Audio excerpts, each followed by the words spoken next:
Hello and welcome back to the stories that brought you here. It's the podcast dedicated to the stories of the people from Pender Island, British Columbia.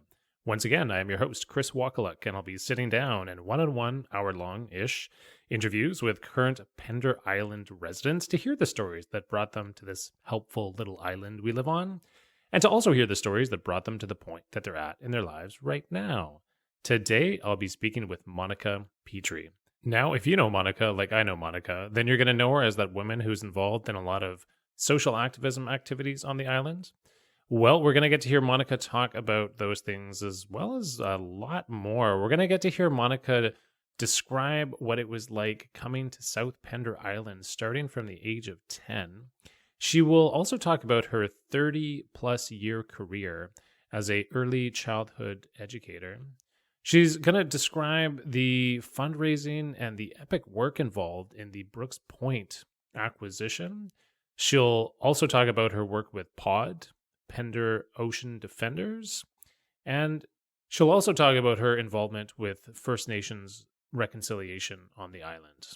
All that and a lot more in a really amazing interview. And once again, I feel so fortunate to have an opportunity to get to do these because I feel like I learn so much and I have such a nice connection with people while doing these. And this was no different. It was really wonderful to get an opportunity to sit across the table from Monica and really learn a lot within this interview. So I'm positive you're going to enjoy this one.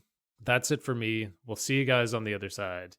And without further ado, here's my interview with Monica Petrie.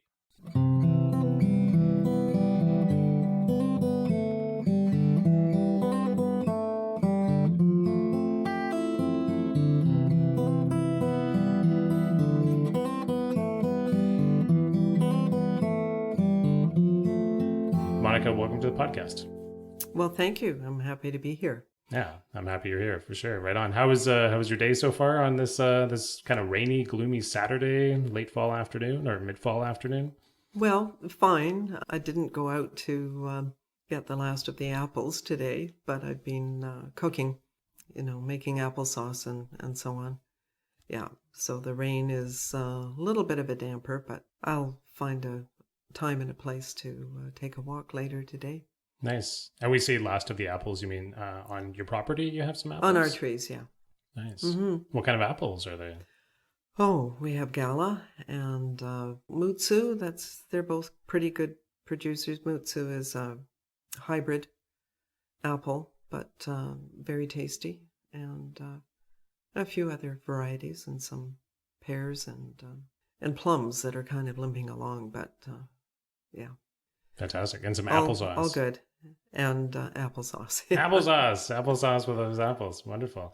All right. Well, let's jump right into the traditional first question we always get to on the podcast. And that is, of course, what brought you to Pender Island?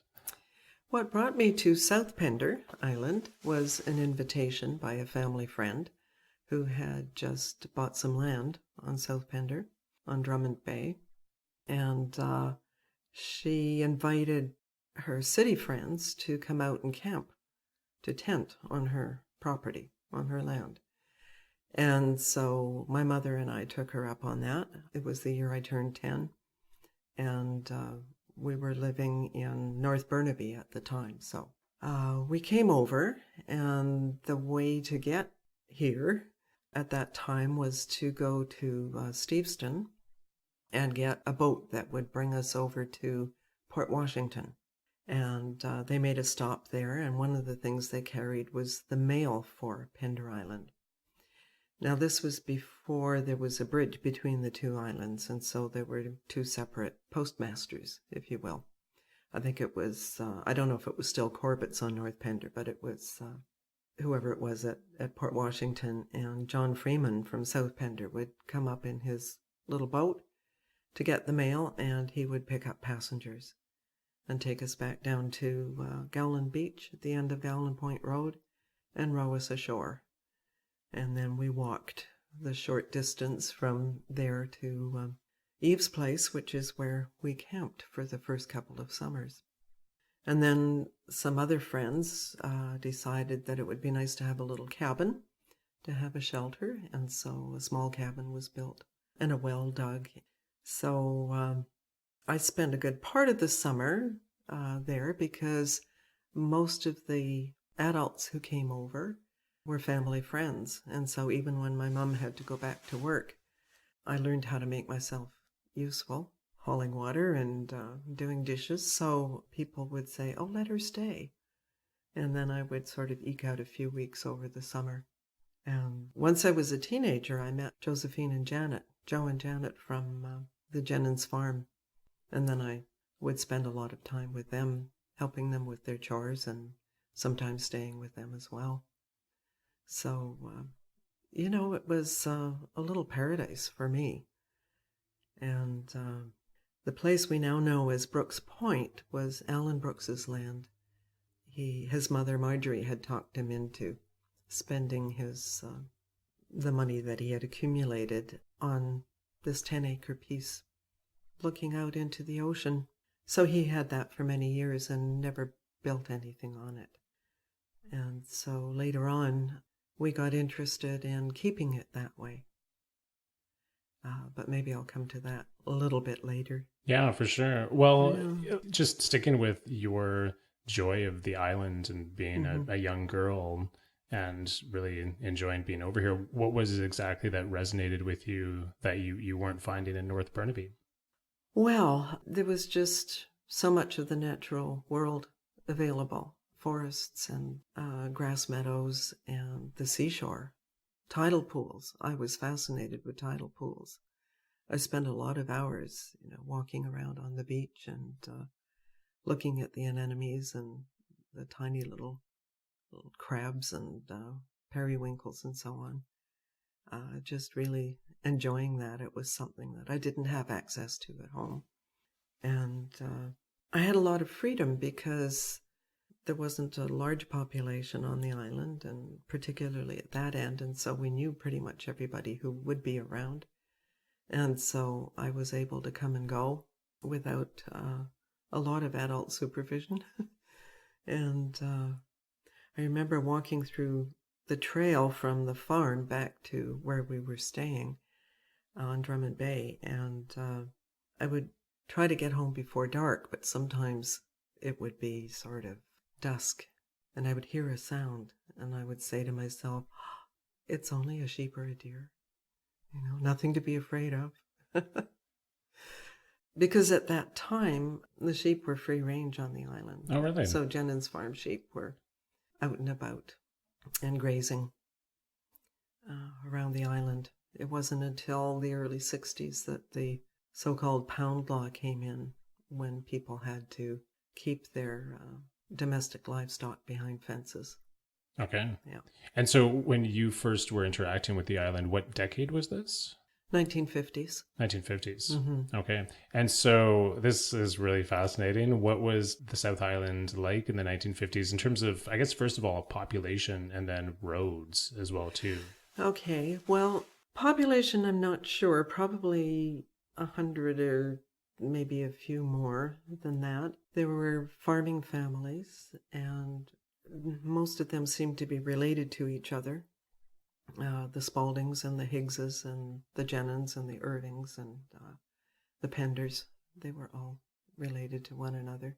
And then there would be summer people. So I got to know a few of them just because I was friends with Joe and Janet and met their cousins, like unfortunately the recently late David Spalding from South Pender and his brother Johnny. We were friends. Well, we were friends with Johnny. I didn't really get to know David till later because he was older and away at university. There was a couple, the Gills, who raised goats, those white goats, and so you could get goat milk and meat and cheese. People traded, people sold eggs and, other farm produce. As far as I'm aware, it was not highly regulated, but it became more so as the years progressed. There was a dirt road because it had been basically an ox cart road to begin with. And there weren't a lot of cars. There were a few, but of course they had to be shipped in. There were farm trucks and tractors, of course. But there were horse teams and something called a stone boat, which was like a big box that was low to the ground and on peeled logs so it would skid along. And we would go, because the settler people would go out where they were trying to make fields, and they would have to collect stones to get them off the fields. Sure, yeah.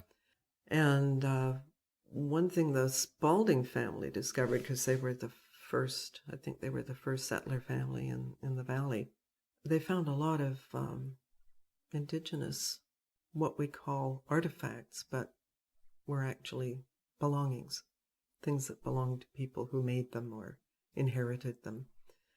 But there were a lot of tools and some arrowheads and things. So David and Johnny's dad, Herbert, collected those things that he and his father had plowed up. And I believe he took good care of it. You know, he treated them with respect. And that collection is now at the Royal BC Museum. Oh, wow. Mm-hmm. Okay, and I've never heard this before. Yeah. Well, it used to be at the Pender Library. So I had seen it as a kid, and then I was able to see it again at the library. But eventually, as I said, it went to the museum.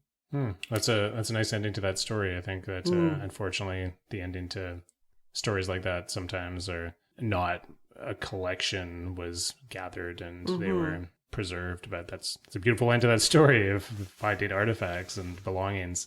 And so when you talked about that people were selling eggs and meat and other things, that was there a gathering spot for that to take place, or was it farm stands, or how did that wind up happening? It was more like farm stands. Yeah, you would go to the place where the lamb or the eggs or the vegetables or the milk was available. Yeah. Mr. Teese was in the valley at one point, and we would go to him for milk. And early on, once the bridge went in 1957, I believe, that made a difference. There was greater access between North and South Pender Island.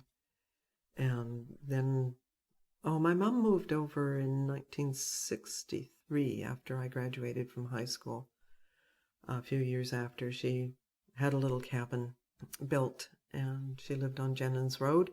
So when I came over to visit her when I was a bit older, we would go to Ashton Ross Smith's farm on North Pender. Which is now Valley Home Farm? That's right, it's okay. Valley Home Farm. Yeah. And we would get milk from Ashton because he had a herd of Jersey cows, I believe. And he and my mom were both English. They had the same birthday. They were born the same year. Wow, really? Yeah. Okay. Yeah. So he would invite us in for tea and cookies. And we would sit and have a chat. Not every time, but, a few times. So that was interesting to start to get to know some of the old-timers, the pioneer settler families on North Pender. So this is after high school, you said that these experiences were happening. And so just to give context in terms of geography for people listening, the Valley Home Farms, which is now called, and I'm sorry, back in the day, it was called the Ashton Ross Smith Farm. Okay. And that's located right by the community hall. It is. Yeah. So just down from the community hall towards the Driftwood, if you're traveling that direction on the left-hand side there. But yeah, so in terms of hearing the stories from the settlers from back in the day, as somebody who just recently graduated from high school, their late teens, early 20s, you had an interest in hearing these stories? Oh, yes. Nice. Oh, yes. Yeah. The older half of my family grew up on the prairies. And so farm stories were fascinating for me. But I'd never really been on a farm until I came to South Pender. So I loved looking after the animals. Nice. Yeah. Which animals in particular do you love looking after? Well, we would feed the chickens and the sheep, the lambs, of course. Every once in a while, you would have lambs that she couldn't feed. One year there were triplets, and so it was our job to hand feed them a long neck beer bottle full of sheep's milk. with big rubber nipple that you had to hang on to because the lambs could pull it right off when they were feeding. But yeah, I enjoyed all of that. Right on. Right on. Mm-hmm. So your mom moves here and she's living here full time, Mm-hmm. and you've graduated from high school. And so from speaking with you earlier, it's my understanding that you would come every summer. Yes. So from Mm-hmm. the age of 10, and you would come every summer. And so how many years did that happen for?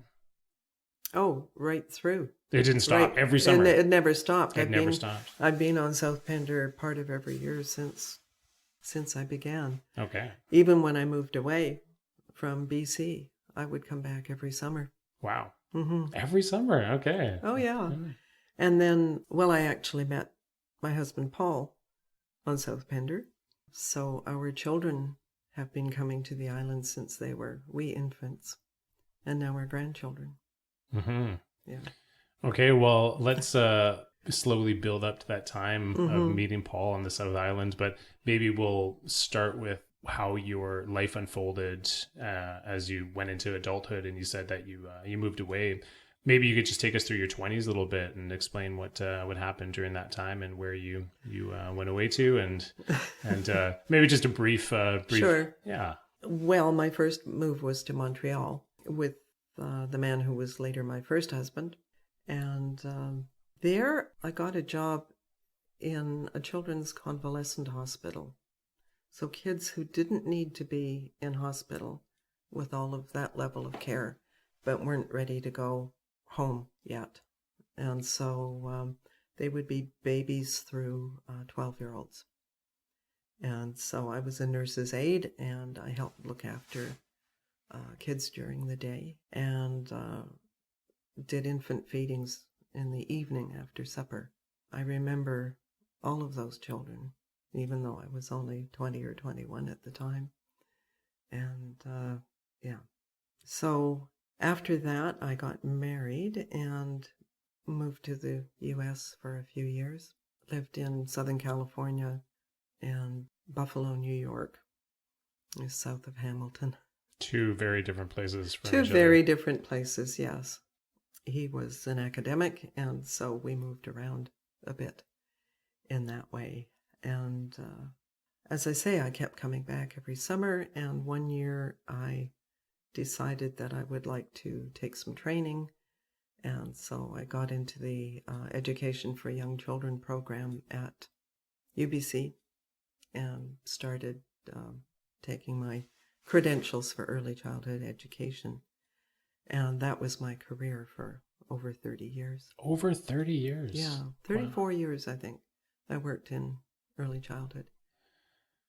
Well, it's a ridiculous question to ask you to summarize that length of time in such a small chunk of time. But Yeah. what can you tell us about how that was as a career for you? Well, okay, so I came back to live in Canada and got right into working in childcare. Once I had taken the basic courses, you can go and work as an assistant. So I kept at it and got my full credentials in 1970, I think. And taught in some preschools and then some childcare centers at UBC. With a group of parents, I started the first group childcare center for under 3 years old, 18 months to 3. They became much more common after that, but at the time, the only childcare you could have for a kid under 3 was family childcare. And the parents group that I worked with were students and staff at UBC. And the cooperative movement was pretty big in those days, and so they wanted to form a parent co-op. And I did that with them and became the first supervisor of that center. And I worked in childcare there for a number of years. Got exhausted, took a year's leave, came to live on South Pender. Yeah. In a cabin at the end of Higgs Road. And started doing something that I loved, which was batik, fabric arts. Then went back to childcare and then eventually remarried after I met Paul. And, started teaching early childhood courses at night school when my kids were young, and then got back into actually working at a resource center. You know, the resource center at Dragonfly. Okay, yeah. Yeah. Of course I do, yeah. Yes. This was one of the first childcare resource and referral services in BC, West Coast. And I worked with them for many years. They became an umbrella group for some already existing societies, so early childhood multicultural services. We specialized in multicultural early childhood education, anti-bias, and helping children to learn English as a second language. So that was what I did in the latter part of my career. I was a resource teacher, and I would go out to childcare centers and work with groups of children, particularly those getting ready to go to kindergarten, and just help establish that they understood some of the basic concepts in both their first and second language. We didn't want children to lose their first language. It's the language they think in. It's the language of cultural transmission.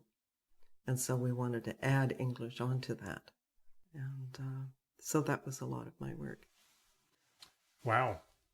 I think we could spend an hour talking about your 34 years. Right? I'm serious. I absolutely think we could. But there's so many incredible things that you're involved in on the island that I want to touch on. But before we move away from this topic, I just want to ask about, because 34 years is a huge chunk of time, and a lot of little lives you interacted with and helped along the way.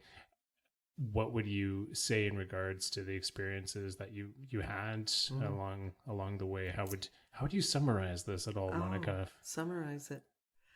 I felt a bit like a seed planter in that I was often a first teacher for children.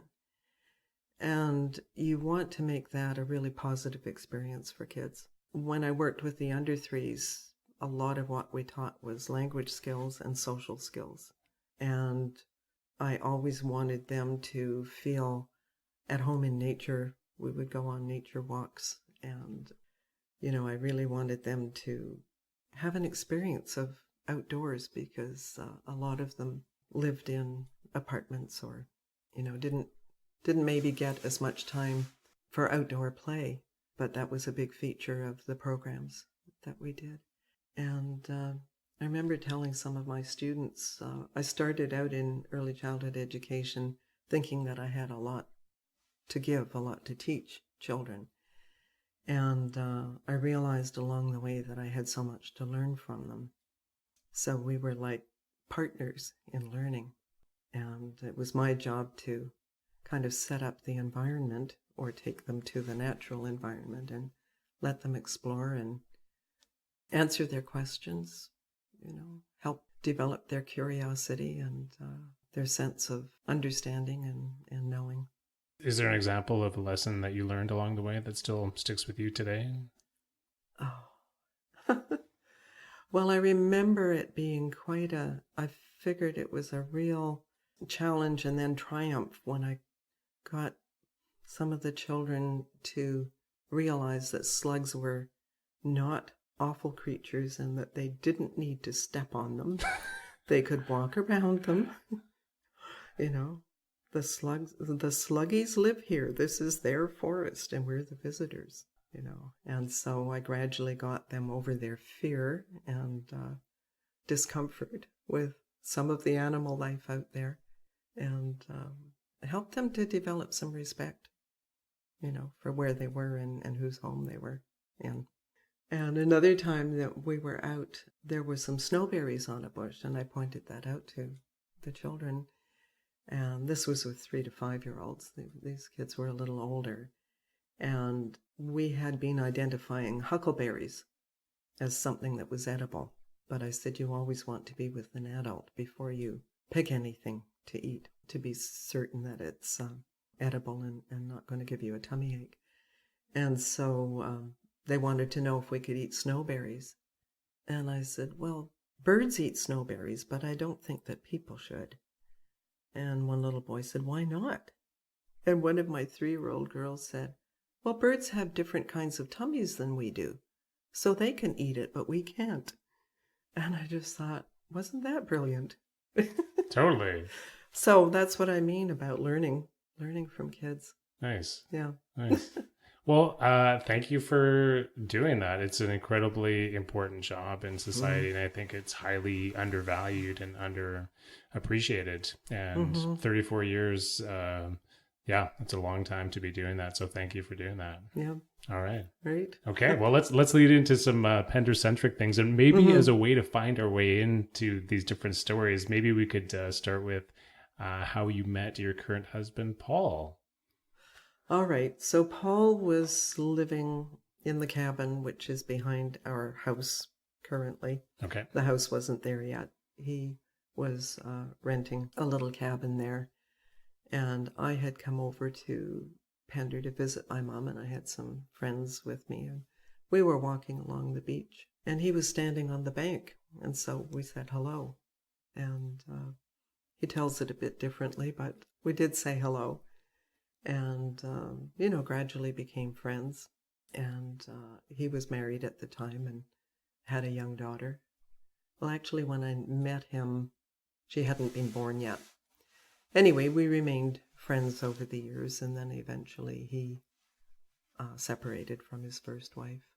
And our friendship developed into something a little stronger and more romantic, and eventually we got married.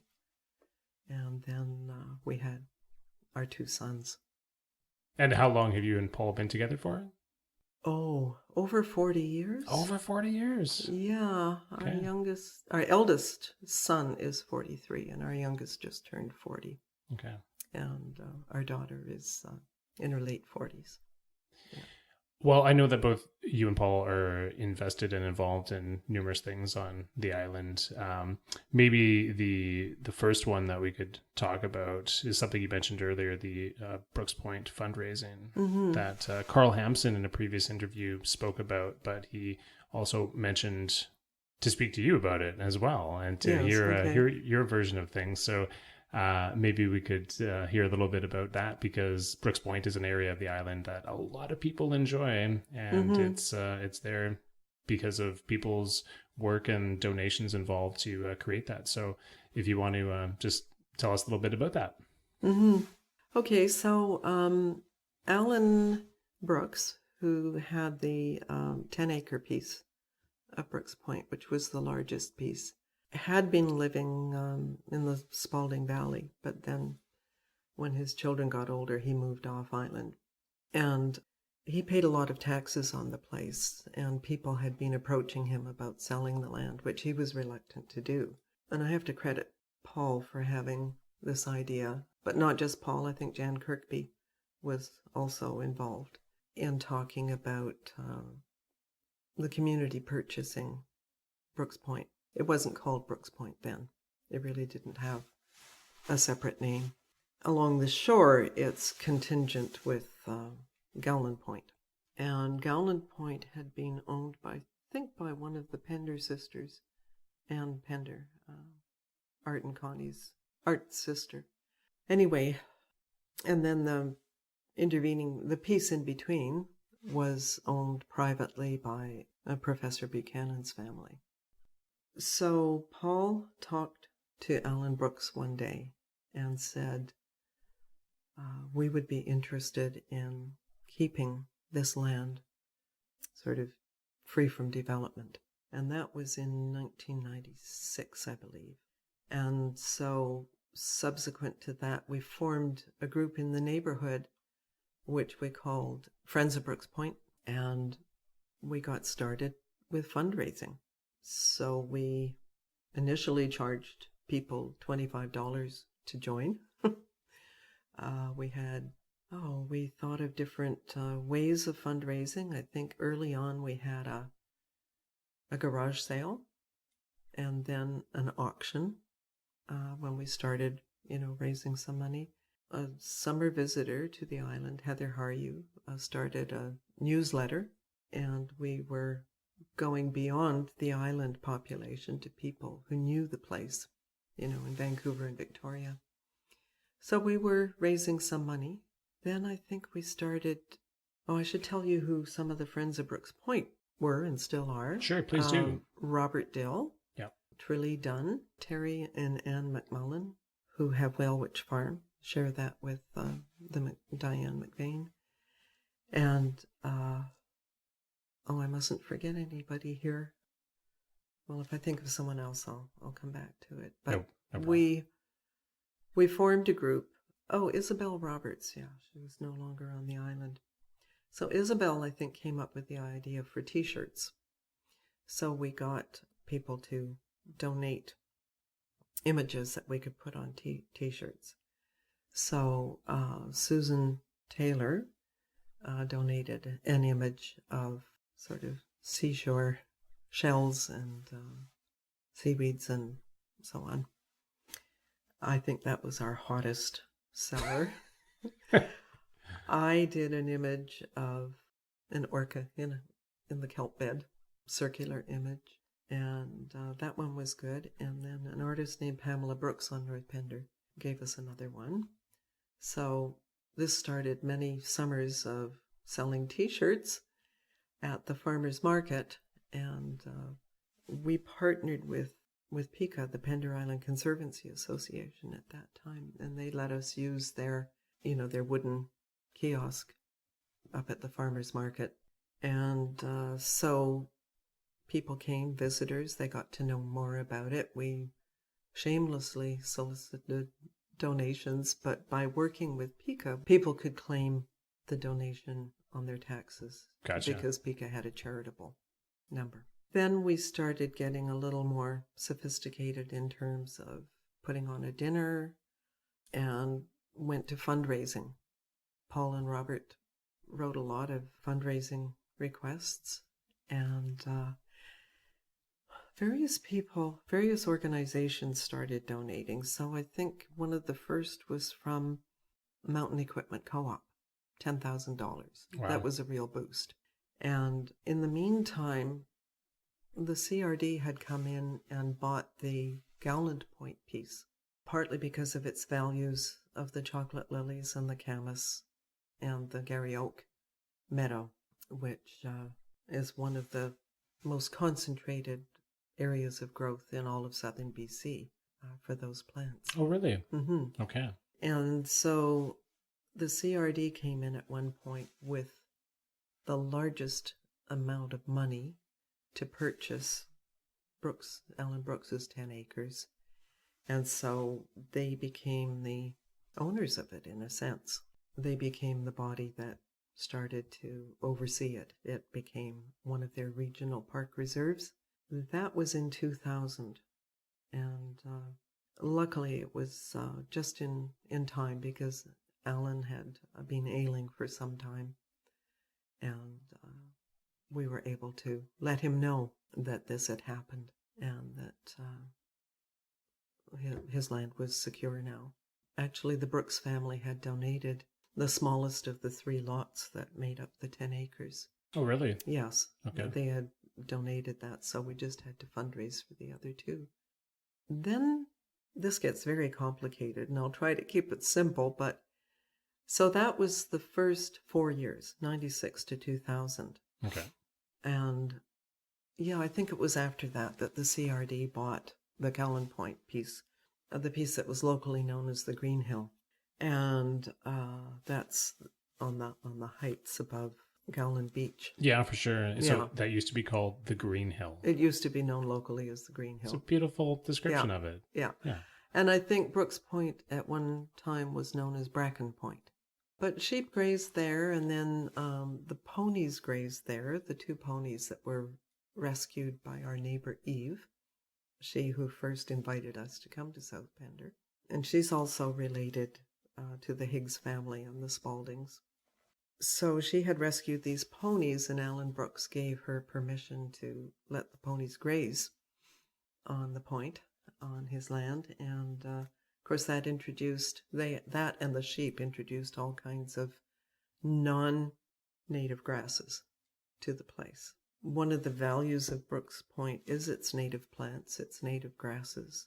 It's a stopover for migrating birds in the winter, and the seashore is absolutely amazing all the way around. Yeah. So there's Gowland Beach to the west of the point, and to the southeast of the point is the beach that connects Brooks Point to Gowland Point. And that's known as Marjorie's Beach because it was Alan Brooks's mother's favorite place to visit when she was on Pender. So then there was that remaining piece that belonged to the Buchanan family, and that was Professor Buchanan at UBC. And they eventually agreed to sell it. And it came with quite a price tag. And some people were opposed to buying it. But we felt for the ecological values, it was really important to have that because plant species move. And we could see that some of the chocolate lilies were actually migrating down towards Brooks Point and in between. So at that point, the Land Conservancy was trying to raise money for purchasing that piece. And I think that was 2010 maybe, 9 or 10. Wow. So from 96 to 2010, this project had been going on for. Well, there was a break at 2000. Okay. But then later on, we started fundraising again. Paul's much better with his memory of all of this. Okay, that's okay. No worries. Anyway, so that was when we partnered with the Pender Island Conservancy Association. And we started seriously fundraising for that middle piece. So we were getting lots of very good donations from visitors to Pender, from people who lived here. We didn't generally disclose who they were, but yes, Carl Hampson made a generous donation, and so did his mother in memory of his father, Leo. And that was quite an amazing day when Carl called up and said, "My mother Ruth would like to come down and visit you. Can we come for a visit?" And we were sitting in the boathouse having a cup of tea or a glass of wine, and Ruth pulled an envelope out of her purse and handed it to us, and there was a very generous check in it, which was just amazing. But she said she had always loved it, and Leo had loved it, and that was what she wanted to do in her late husband's memory. Mm. And that day there was an owl visiting, sat in the tree and witnessed all of this. Wow, really? Mm-hmm. And Ruth was pretty sure it was Leo. Wow. Yeah. Interesting. You know what I find so amazing about this is that the amount of effort and time and people and money involved in order to have a space be a public space and be kept as that, and that there's no other place like that on the island. So Gallon Point, Brooks Point, nowhere else like it. Yeah. It's so unique. It's so special. It's so beautiful. And every time I'm down there, I always walk away thinking, wow, this is actually even better than I remember from the last time. Seriously, it's so beautiful. And to hear how much work went into creating this for people to enjoy, I'm just so blown away by it. And I love being able to give an opportunity for people to talk about it, and then also for people to hear about it as well too, to recognize that the reason that this exists is because of hard work and initiative and passion on people's parts, and love of the land. And love of the land. Yeah. Well, there was another 3 years of fundraising because the CRD had a sort of formula. They wanted the community to come up with a third of the costs of these regional parks. Okay. And so we finally convinced them that if you go back to the first acquisition, which we donated so much money to, if they counted that in, then this other amount of money, we were going to try to raise another 100,000, which we did, but it wasn't quite enough. And, we're having delegations off to the CRD board, and I was the one, many people wrote the little presentation, but I was the one who was asked to give it. And, and they've got a 5-minute limit and the light is flashing. So it was rather nervous making. But we had Dave Howe on our side, who is the Southern Gulf Islands director for the CRD. So he was helpful in kind of steering us through some of the political stuff with the CRD in terms of timing and so on. So at one point they said, do you think you could raise another $200,000? Wow. And Paul said, well, I can't commit to that, and I'm working with the committee, so we've got to go back to the Friends of Brooks Point and ask them what they think. And so we came back and we committed to $150,000. And they said, okay, we'll give you another, I think it was 2 years to raise that. And we did it in a year. So that was pretty amazing. But there were more wonderful donations. And I can't remember the timing for all of these. Probably Ruth's was one of them. And then we had written a grant application to Environmental Heritage Canada. And we were looking for $50,000 from them. And we didn't hear, and we didn't hear. So we tweaked it a little bit with someone influential, our MP, who made an inquiry, and somebody took another look at that and realized, oh, this is not as big a grant as some of them. Yes, I think we can find the money. And so thanks to Elizabeth May, our request came to the top of the pile, and we got that, which took us actually over the $150,000 that we had promised. These are just extraordinary numbers to even contemplate and to think that, oh, okay, well, they just came back and then we've got to get an extra 200,000, but we talked them down to 150,000. All right, how are we going to do this? What are the logistics? And it's just, it's kind of amazing, actually. And just as you were speaking, I was thinking, I want to say thank you to everybody who made a donation and put work into making this a reality where it's a place that we can go enjoy, because it's a splendid spot. And yeah, thank you, Monica. Thank you for the work that you put into it. I think we're just like at the tip of the iceberg of the explanation as to how much time and effort went into this. But thank you, and to Paul and everybody. Well, this is what happens when you retire. It doesn't have to be that. No, not for everybody. No, and not everybody was retired either. But and actually, Paul wasn't retired either. But I was, and this was something very dear to my heart. Job well done. I know that something else that's dear to your heart is sometimes in close proximity to Brook and Gallen Point, and that is the orca whales. And something else I wanted to make sure that we touched on today was talking about Pender Ocean Defenders. Yes. And that your involvement in that as well, too. And to hear about another thing that's really close to your heart that we actually talked a lot about upstairs before we began, but and you really enlightened me as to the critical situation that exists for orcas currently as we speak in 2019 right now. But first of all, I guess, could you just explain how the organization POD began and the reasons why? Okay.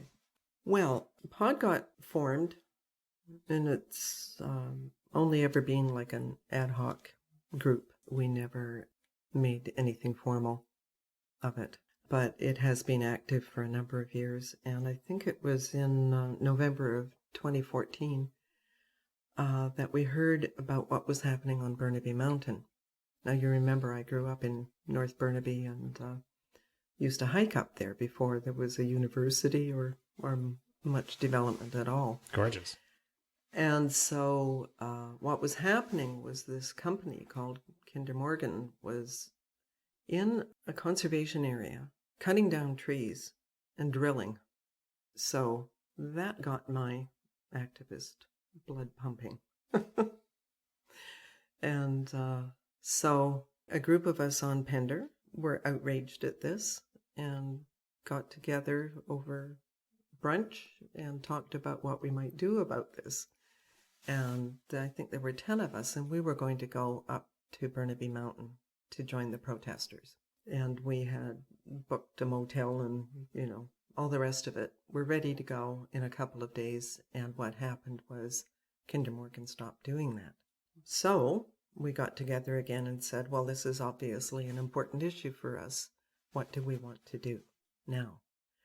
And so we formed a group called Pender Ocean Defenders because our concern is for the Salish Sea and all who live in it and on its shores. And so that includes ourselves because we do live on the shores. And there are many species that live in the ocean, in the Salish Sea, but the ones that were closest to our heart were the southern resident orcas, the endangered SRKWs, killer whales as they're called, under the Species at Risk Act. And so we started focusing on what was happening for them and what would happen if the proposed increase in oil tanker traffic, also thanks to Kinder Morgan, were to go through our waters. And so we started learning and bringing awareness to the community about what that meant in terms of tanker traffic and with an increase, the probable increase in risk of an oil spill. And also looking at what was happening with the many people out on whale watching boats wanting to get close to the orcas. So one of the first things we did was to petition Canada's Parliament in 2015, asking that they increase the allowable approach distance in Canadian waters. So at the time, whale watching boats and other vessels, private vessels, could get within 100 meters of the southern residents. But on the American side, it was 200 meters. And so we petitioned Parliament asking them to make the distance the same, to raise it to 200 meters on the Canadian side. Because what would happen with the orcas out there, with J-pod, mostly out there, was if they were on the American side, the boats had to stay 200 meters away. If they moved over, swam over to the Canadian side of Boundary Pass, the boats would move in on them, and we could see that happening. And this was detrimental in terms of what we know now scientifically, the noise issue underwater, because the orcas can't hear each other or echolocate their prey easily in the presence of boats. And that includes canoes and kayaks. Wow, seriously? It's not just noise, it's boat presence. Okay. Causes them to change their behavior. So that's why the sanctuary areas were put in place this last summer. I'll come back to that. So noise, the depletion of prey, so fewer Chinook, fewer old Chinook. When Granny, Sela, who was the matriarch of J-pod, who was, we think, 105 when she died, when she was growing up, there were abundant Chinook, and there were 5, 6, 7-year-old Chinook that they were feeding on. So, unfortunately, fisheries have depleted a lot of the older fish, and what they're feeding on now is 2- and 3-year-old. This is the orcas, okay, which is one of the reasons for the partial fishery closures to let more Chinook return to spawn. And then, of course, we know what happened in the Fraser Canyon this year with that rock slide. So a lot of the Chinook were not getting through and were having to be airlifted, helicopter lifted to get to the other side. And one of our friends and advisors, Misty McDuffie, who's the salmon scientist for Rain Coast Conservation Foundation, she's the expert on Chinook, and she tells us that out of 16 species or subspecies of Chinook, 12 of them are endangered. So, you know, it's obviously an extinction waiting to happen. So I think the best thing that we can do for the endangered orcas is just to get out of their way, leave them alone, get boats off the water or far enough away that they're not impinging on their ability to echolocate their food, and to have the larger ships slow down, and to really resist a lot of extra shipping that goes through there. because every ship that goes through emits greenhouse gas emissions, and that affects everything. And with the boats on the water, it's not just the noise under the water, it's the gas exhaust on top of the water. So when the orcas come up and those boats are anywhere near them, they're breathing in those exhaust fumes as well. So we've been trying to work with what's happening on the American side, Governor Inslee's task force, which my friend Donna Sandstrom was a member of. Donna started the Whale Trail, which is now an international organization which advocates for land-based whale watching rather than on the water because there's no disturbance to the whales. And so Pender Island and Saturna Island were the first two in BC to join the Whale Trail. And 2 or 3 of us went over to Saturna Island, I think it was 3 summers ago, and met Donna and Eric Hoyt, who works with Whales and Dolphins International. He studies the orcas over on the Russian side of the Pacific.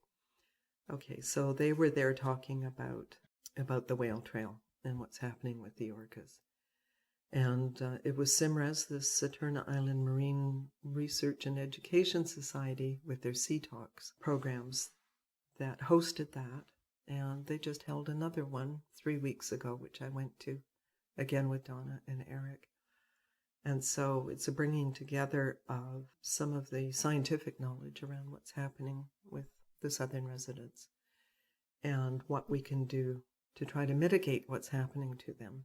So, and so just to jump in here, the idea of the Whale Trail was to create a more normalized experience of viewing whales from a land-based area to help encourage people to see the joy of doing that versus going out on a boat and causing basically damage towards the whales, taking away from an opportunity for them to have a normal existence. Yes. By the noise pollution and then also the fuel that exists that you mentioned as well too. So with the Whale Trail, because I've seen signs on the island, but when we talked about this earlier, I just saw the signs and thought, oh, it's a whale trail, that there's some signs that are directing me that I can see whales here. What else has been done with the Whale Trail initiative to help facilitate the issues with the orca whales? Yes.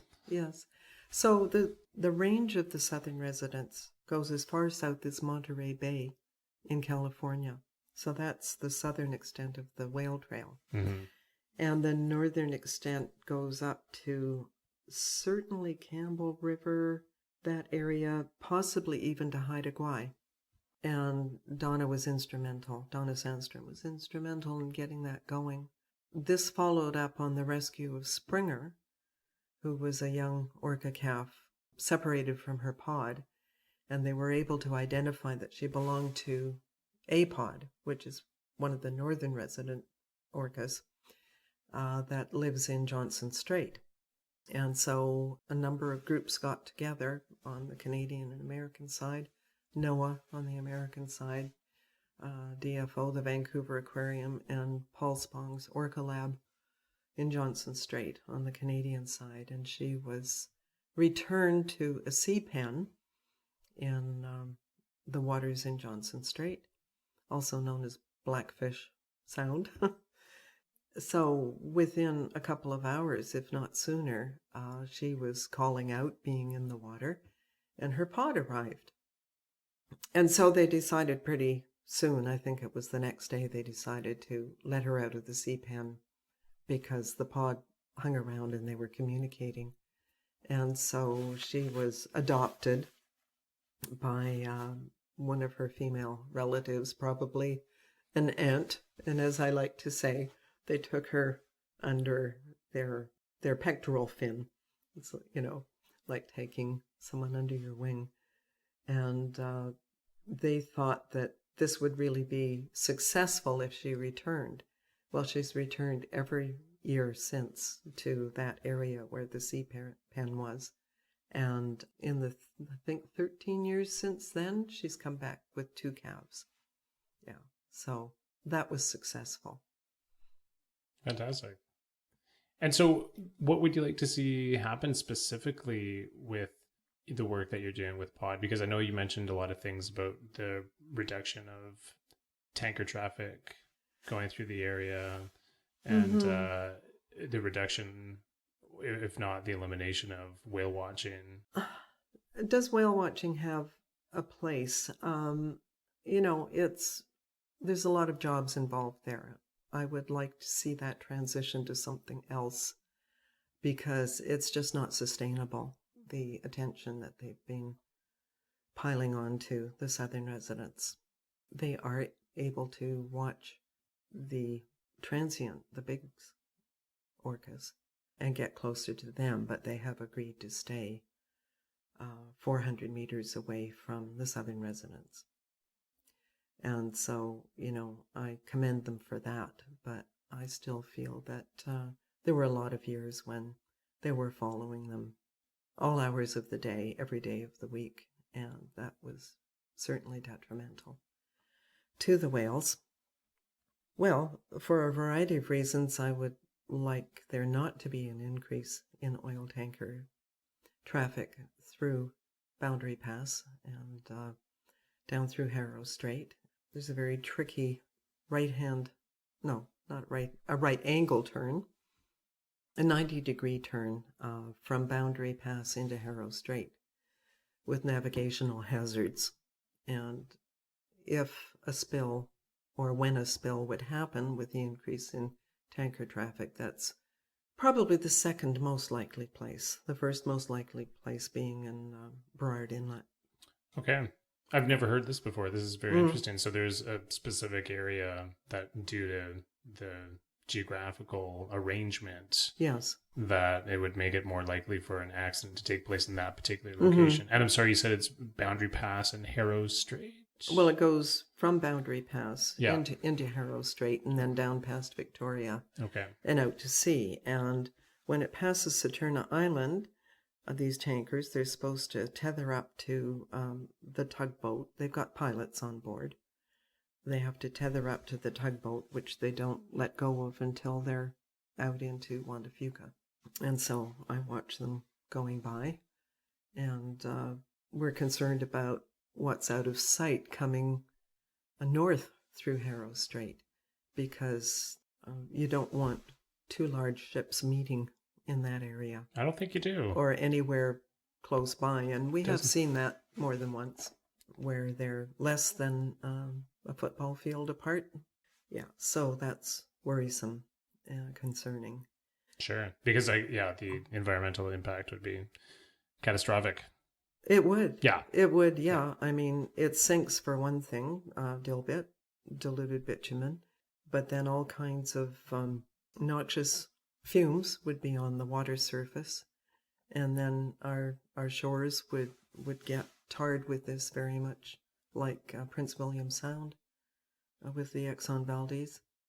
And, that junk is still in the ocean. The killer whale population, the orca population was in that area, was essentially extinct because there were no more live births after that. So when those orcas die, that's the end of them. There's no more live births after that, really? No. Wow. No. And the people on the shorelines there, particularly the First Nations that depend on the ocean for a lot of their food, whether it's shellfish or, ocean fish, they have not been able to harvest. This happened again at Bella Bella, just with the articulated barges going up there through the inside passage. It was a diesel spill when one of those tugboats went on a reef. So when we look at what's happening with our salmon populations, quite apart from the open net fish farms, there's all of this fossil fuel going through the area. Sure. And causing a lot of problems. And so those are things that concern me greatly. I should just fill you in on a little history of pod. For a variety of reasons, many of the first group of podsters are doing other things in their lives. But about a year ago, I approached a group called Save Our Whales, or SOS. And ask them if they would like to join up with us, because they seem to be doing very much the same kind of thing that we were doing. And so, now we're a group of 8. And we've been putting on information meetings at the community hall and getting people to write letters to our government. And we've done a number of presentations, both on Pender and in Vancouver, and joining with the Climate Action March demonstrations with Pender Island Youth in Victoria. That was the most recent. So we're still happening. We're still trying to find out what it is that we can do, beginning to make contact with the Friends of San Juan, who are active on behalf of the orcas and on the American side. And they are talking about the rights of nature, both for the Salish Sea and for the orca. So it's a growing movement, and there's growing awareness on both sides of the Salish Sea. And so that's what we're looking into and trying to share that knowledge and awareness. I super appreciate you telling me about all this, because I feel as if I've learned so much today. There's a lot of things that you've explained that I was unaware of, and thanks for explaining that. Before we shift gears into the next subject, I just want to ask about your personal interactions with orcas and why you feel so passionate about wanting them to be preserved, because not everybody feels that way, right? Like it's not a passion for everybody. So I was just wondering where that came from within you. Well, forgive me, but this will make me cry. Just seeing them every summer, greeting them on the shore when they came back into the Salish Sea, watching them out there fishing, playing in the kelp beds. And in the summer, sometimes we would see the super pod, which would be JK and L pods that make up J Clan. And we would see them out there doing their communal hunting and fishing. And it was just amazing to watch. So I have always felt that they were my friends and neighbors. And of course, to the local Saanich indigenous people, they are their relatives. Their relatives who live under the sea, just as the islands are their relatives. And that's quite amazing to get to know that.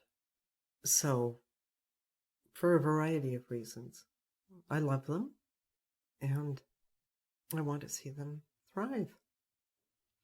There's one other member of L Pod. She's called Tokatai by the Lummi tribe in First Nation in Washington State. She's one of their relatives, and she was captured in the early 70s, maybe it was 76. She was captured along with a number of other orcas by people who then sold them to aquariums. And she's been in Seaquarium in Miami for 49 years. She was just a youngster. I think she was maybe 4 years old when she was captured. And, is that right? Well, she's been there for a very long time. And so they call her Lolita. She's in a pool in which she can barely do laps around it. She can't dive deep. She performs twice a day for food and for the pleasure of and entertainment of people who pay money to go in and see her. And for a number of years, the Lummi have been trying to get her back, to bring her home. Yeah, it's pretty gross. I'm feeling tears welling up in my eyes as you're explaining this. It's terrible, I think zoos and aquariums are controversial things. I know how I feel about them, that I'm not into them.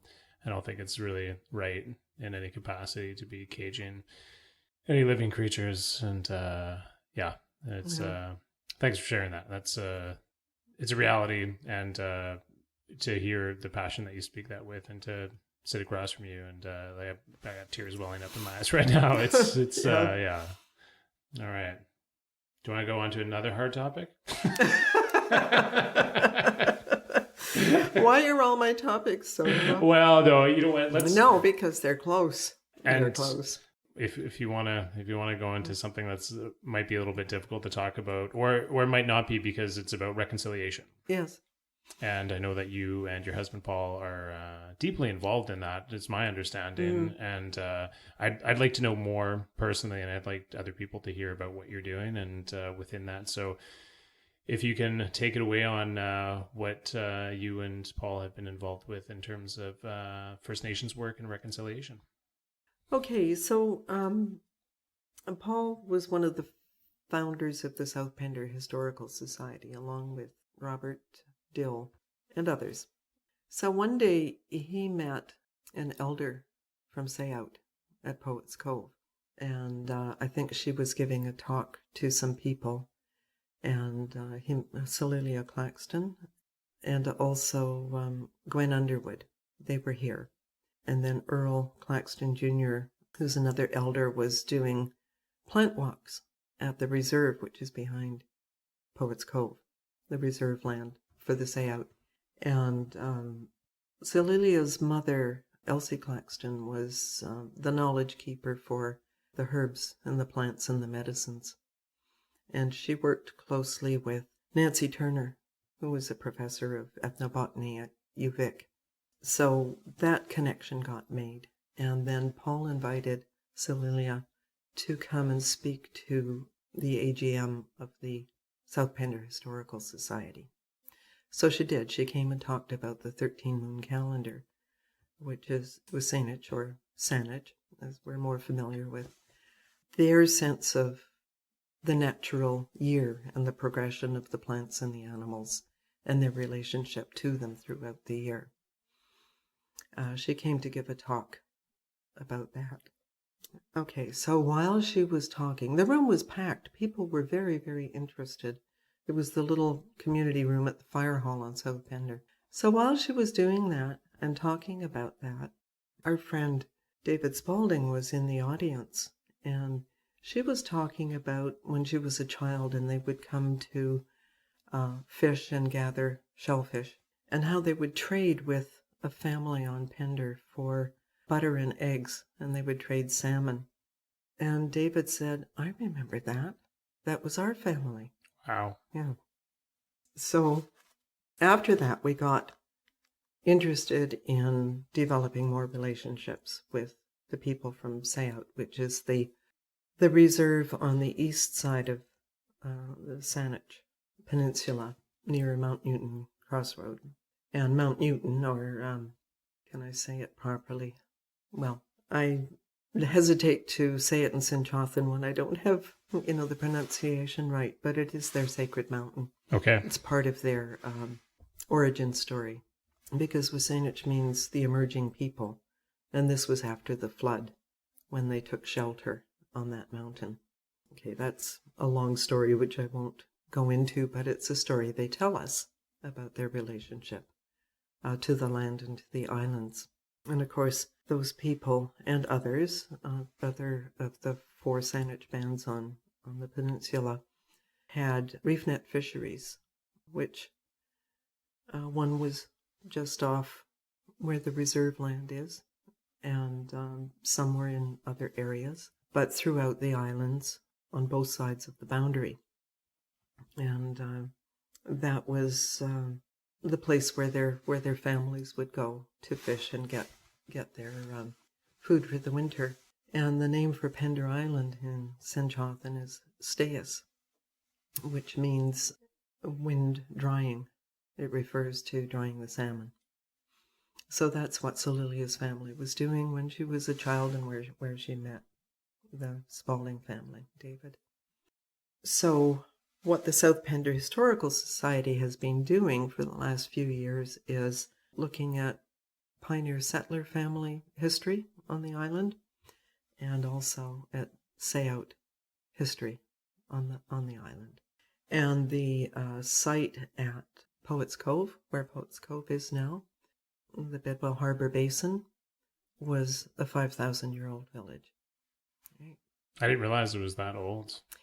Well, according to the signage, it is 5,000 years old. I believe it. I just didn't know. Okay, and it's interesting because the archaeologists who studied that area will talk about maybe a 2,000, 2,500-year-old village site there. Okay. But hasten to say that since a lot of it was underwater, they were sure that more evidence would show up eventually, because Sylvia was pretty adamant that it was 5,000 years old. At the canal site, there had been another village, which was, again, at least 4,000 years old. There was a repatriation of ancestral remains from Simon Fraser University, because there was an archaeological dig there back in the mid-'80s. And when the archaeologist, Roy Carson, I think, saw bones coming out of the bank because of erosion through there, he went in and took those to preserve them. And there were some other very intriguing artifacts or belongings found there at the same time. And just a couple of years ago, a year and a half ago in the spring, the negotiations between the Sayout and Simon Fraser University, they agreed.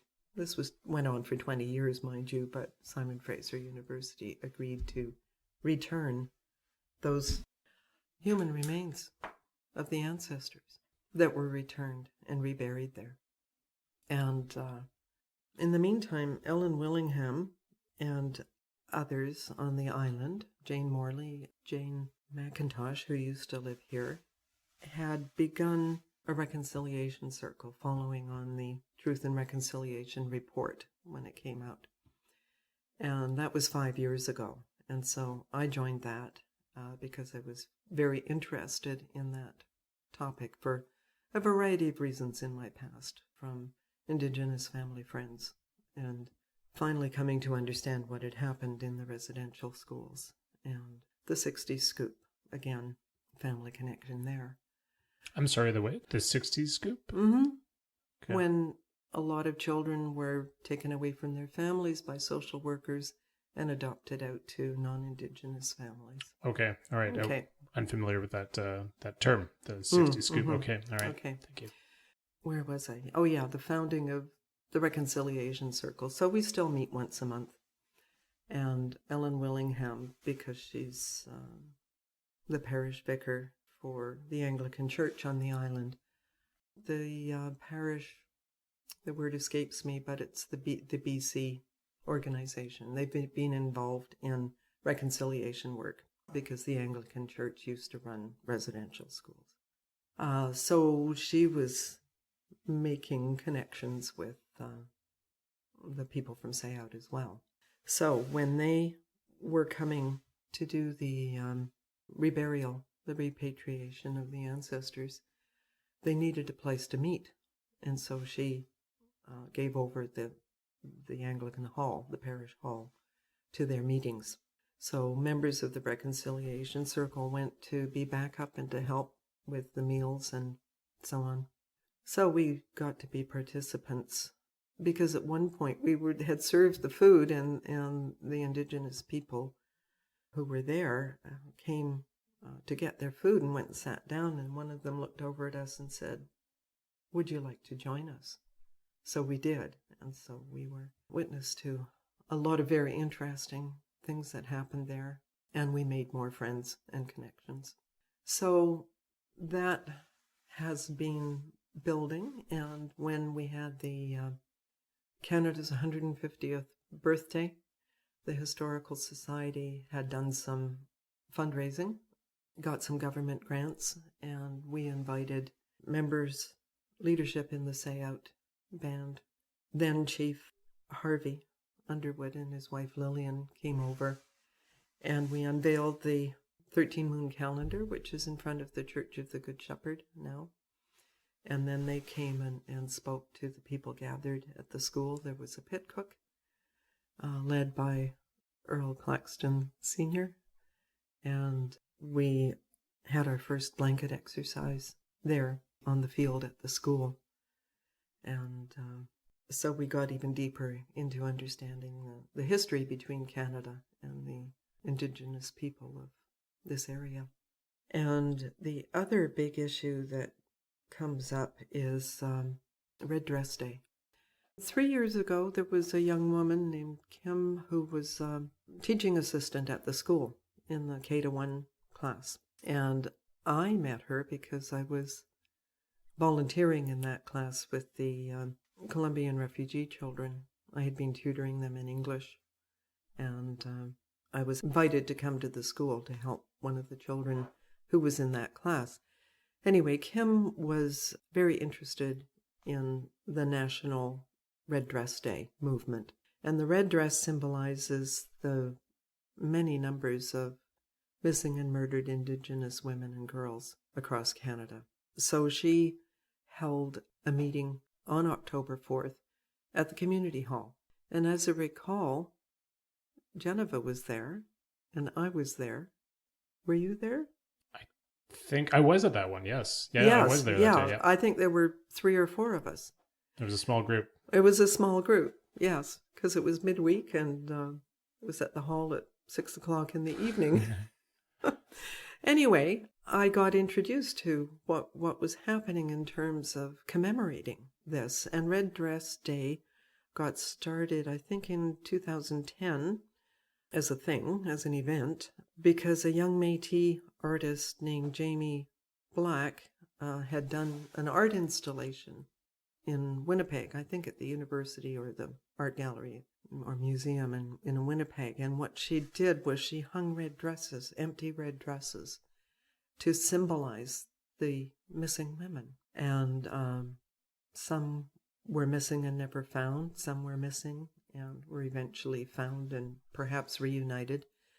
But far too many of them were murdered, never returned home. And so when Kim left the island, she passed on the things to me, including some of the red dresses. And so I took that last year to the Reconciliation Circle. And not me, but someone else in the group took it on and presented it. I happened to be away off the island that year. So this year it became my turn to organize it. And we have done it at the open area at the Driftwood Center and used the display window there to put in items, the red dress and some other items, to bring people's awareness to that. And then on the Saturdays, we've been there to answer people's questions, to help them understand that this is still an ongoing issue. I guess part of the reason it's an ongoing issue is because of the simple question as to why this keeps happening. Why does this keep happening? And that's a big unknown. To some extent, but not entirely. Okay. For example, in Winnipeg on the Red River, they found the bodies of teenage kids in the river. And every year they still do this thing called Drag the Red to see if they can find the bodies of any more missing people. So this is still part of the legacy of residential schools, foster children, children being taken away from their Indigenous families and communities and put in foster care. That's who most of those children were, including probably the best known name is Tina Fontaine, who was 15 years old when she was murdered and thrown into the river. And this was, 3 years ago? So in BC, it has to do with what we call the Highway of Tears, which is the Highway 16 between Prince Rupert and Prince George. There's totally inadequate bus service, and it was being run by Greyhound, so it cost money, which, impoverished people can't always afford it. So there's a lot of hitchhiking, and a number of women and men have gone missing while hitchhiking on that highway. I guess that's what I was sort of aiming towards with the question as to why, because that highway is synonymous with people going missing and never turning up again. And then not in every case, but it's a big question to me as to why in that particular location that it's so prevalent that First Nations people are being taken and disappearing and subsequently being murdered Yes. in that particular location and Yeah. I guess why is that happening there, and Well, it's happening all over the place, yeah. of course.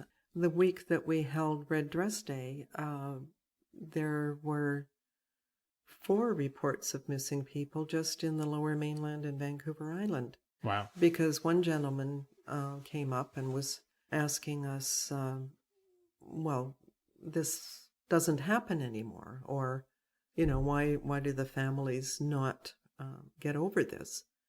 Well, excuse me, you wouldn't get over losing a member of your family. I may be misquoting him, but he was curious about this. He thought it was in the past. Okay. And so I was able to tell him about the 4 missing people that I had read about just in the previous week. And that really began to alter his thinking because he hadn't realized that this is still happening. So a lot of youngsters, young people who've been in foster care, who are really confused about their identity and where they come from. Young people who leave home for adventure. There are a lot of reasons why they're out away from their communities, and they're easy prey. They're easy prey for people who want to exploit them, and that's what happens. Some of it's domestic for sure, and it's not just women and girls, as we heard in the report. The final report of the MMIWG, they tacked on a whole lot of other initials behind that, so it's trans people, it's two-spirit people. It's anybody who's vulnerable and marginalized.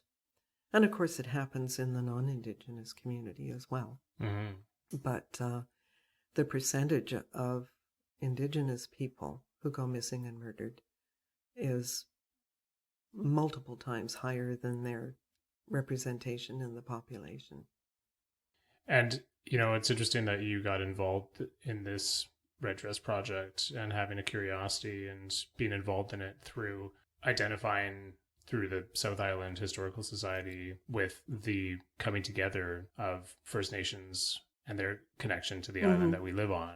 It's kind of interesting that if you choose to get involved in any particular situation, it seems as if it can branch in many different directions if you choose to let it or want to let it or allow it to happen. But it's interesting through having this conversation with you and hearing all the different things that you've been involved with. I've just been reflecting while you've been speaking about how different of a interview and conversation this has been than most other interviews or maybe any other interview that I've done. And it's so remarkable to me the amount of different initiatives that just in the last 20 years that you've been involved in, because I'm just thinking about going back to Brooks Point in the past there, but maybe just to start to wind things up a little bit here and moving from talking about the help that you've given through trying to raise money for Brooks Point and reconciliation project and pod.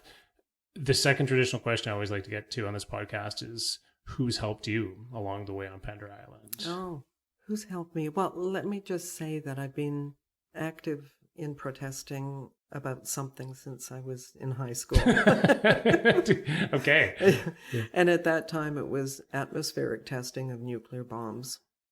Okay, so I guess I've just always cared about what's happening in the public sector and recognizing that even though we were not well off when I was growing up, I certainly had the privilege of a good education.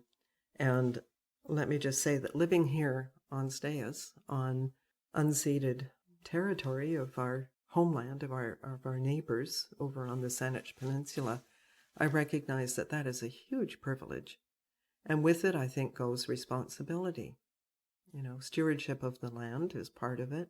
And reconciling with those people who I met a man last week whose great-grandfather was the last hereditary chief here in Bedwell Harbor. So, there's that. There's caring about it and also being in a somewhat privileged position of being retired and owning my own home, I don't have to work for a living, so I've got time to be involved in things that matter to me. So who on Pender Island? Well, Eve Smith to begin with. First of all, inviting my mom and I to come here. Right on. And other people that I've met here, I would say May Moore has been a person very influential in my life, both as an artist. We were both members of the Red Tree Gallery at Hope Bay. She has been, and Lynn Wells. We were three of the people that got started with Pod. And who else? Well, Carl, because of Carl Hampson's contributions to the community. One of the first Brooks Point fundraising events was in Carl's barn. I think he mentioned that in his interview. Yeah, right. So, who else? Other people around here. Some of the Pender elders, certainly members of the Spalding family, and people in the arts community, people in the musicians. I think I've learned a lot from many of the folks who live here in the past and certainly into the present. Yeah. Nice. Are there any final thoughts that you have? I never know how these things are going to go. I'm really happy with how this has turned out. It's really been amazing. I was telling you before we started that I've been choosing to not have a hard limit on making these an hour long and to giving more time and to allowing more of people's stories and their life to come out. And I feel as if something happened here today that has impacted my life, and I'm not exactly sure how or what that is exactly, but I'm really thankful for you sharing these stories and giving me an opportunity to interview you and to hear about these things and documenting this, not just for the recent future, but years to come in the future.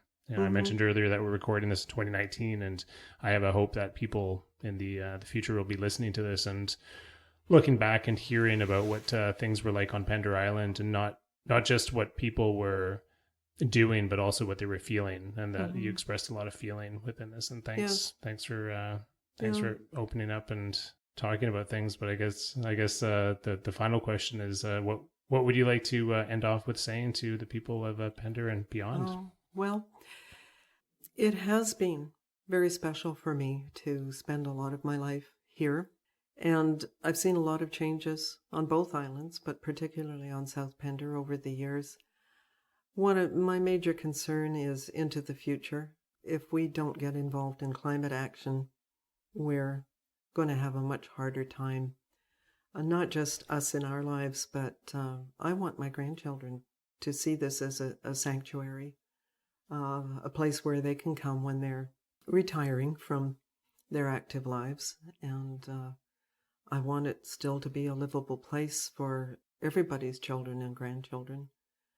And that includes our First Nations neighbors. And it includes all the creatures that live in the Sailor Sea. Lovely. Monica, thank you very much for coming in. Well, thanks for the opportunity. Yeah, you're very welcome.